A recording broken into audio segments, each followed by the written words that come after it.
గురుకుల పాఠశాలలో viral fever కు గురైన విద్యార్థులకు మెరుగైన వైద్యం అందించాలని కలెక్టర్ వెంకటేశ్వర్ ఆదేశించారు. గురువారం సత్యవేడు జ్యోతిరావు పూలే వెనుకబడిన తరగతుల సంక్షేమ గురుకుల పాఠశాలలో చదువుతున్న విద్యార్థులు వైరల్ ఫీవర్ బారిన పడి కమ్యూనిటీ హెల్త్ సెంటర్లో చికిత్స పొందుతున్న వార్డును సందర్శించి విద్యార్థులకు మెరుగైన వైద్యం అందించేలా ప్రత్యేక చర్యలు చేపట్టాలని వైద్యాధికారులను కలెక్టర్ సూచించారు.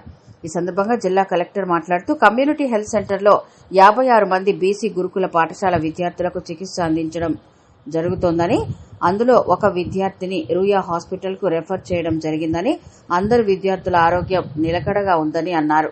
ఆసుపత్రిలో చికిత్స పొందుతున్న విద్యార్థులు త్వరగా కోలుకోవాలనే విధంగా అన్ని రకాల చర్యలు జిల్లా యంత్రాంగం చేపడుతోందని తెలిపారు.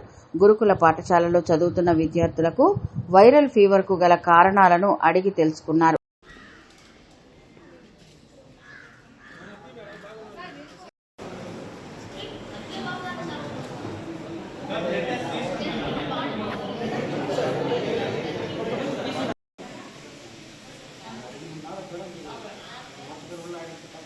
Please like, share, subscribe Janabheri News.